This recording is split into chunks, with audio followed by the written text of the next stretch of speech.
Hello, Santa Clarita. We are at the 10th of August, 2024, and thank you so much for watching. We're going to be talking about today's real estate inventory, 499 total active units for sale. That's going to be all across the Santa Clarita Valley, and that's going to include single-family residences, condominiums, and townhomes.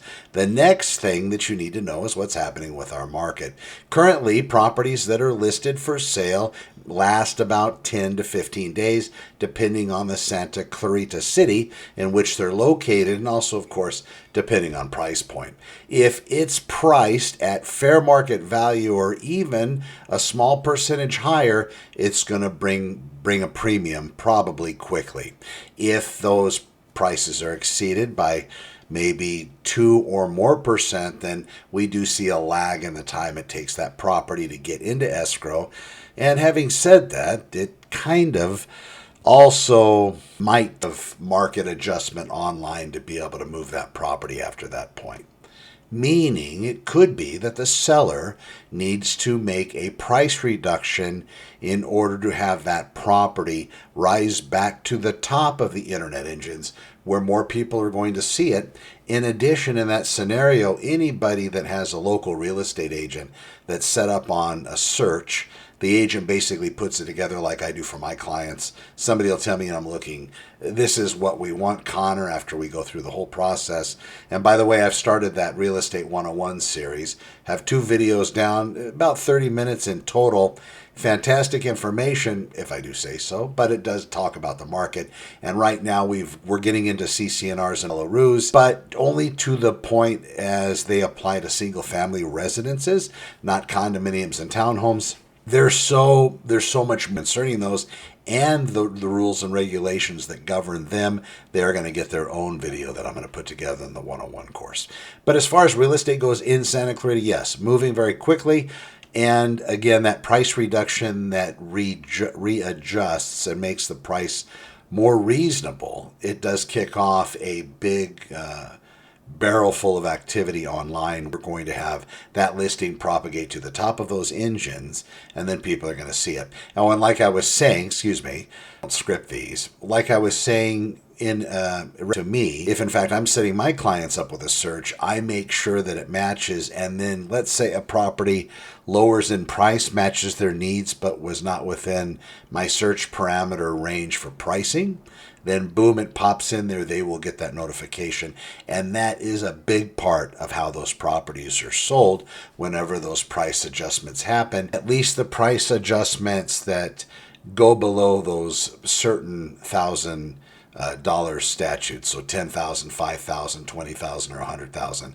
If they move in that field and down that low, you'll actually see that becoming a big part of people's searches, because usually people aren't searching for real estate dollar by dollar. It's in $10,000 increments or even more. That being the case, if you can drop that property reduction, if that's your strategy and your market, wherever you happen to be located, proves this statistic, if you drop that lower, that next full 1,000, that 50 or 100, then you're going to bring in a lot more people that are searching for properties that haven't even seen what you have for sale.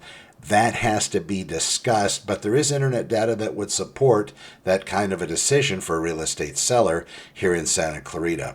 As a real estate buyer, we've been obtaining offers, and I'm not sure, but some of the online systems are generating these pre-approval letters that are from what would appear to be a large lending organization, but then in the letter itself, it's not a handwritten letter, it's a PDF in an email.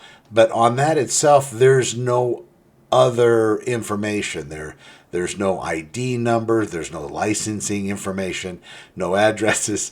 So in that case, if you're a buyer and that's that type of letter you have in your hand, you need to go back to your lender and have them generate something that has some kind of contact information on it. Because as a real estate agent representing sellers and, of course, buyers, I would have caught that at the beginning when I'm talking to my buyer, looking at the documents that they have and whatever pre-approvals they may or may not have. But at least I get to look at that and I can vet and say, well, listen, this is where'd you get this? And they say, wherever. And I say, well, unfortunately, and this has happened, unfortunately, that company is something that I can't verify just because they are so big. They are not nimble at all, and the track record is horrible. But the letter that was generated also, when I try to call for past clients, this same organization, there is nobody to talk to. And I need to speak with a human being so we can find out exactly what parts of the approval process were fulfilled. Because if they miss something and we get into escrow, everything looking great, and we get right down to the wire and they've removed all their contingencies and this lender has said, oh yes, they're golden, but then all of a sudden the lender can't get them a loan because they didn't do their job that might have been able to be done if I would have found out exactly how much the lender went through to pre-approve and pre-qualify the client. So yes, it's absolutely in a buyer's best interest. If you have a pre-approval letter, make sure that it has some information on it, especially if it's going to be accompanying an offer that you're going to be writing on a piece of property. I'm Connor. I hope you're well. Connor with Honor. Please check us out, Santa Clarita Open Houses.com. We'll be back very soon. Please check out our other channel, Home Muscle, at Home Muscle, where I talk a transformation of sorts when I finally was able to figure out this whole fat mess. I hope you're well. We'll talk to you soon. Thanks for watching. I'm Connor with Honor. Over and out.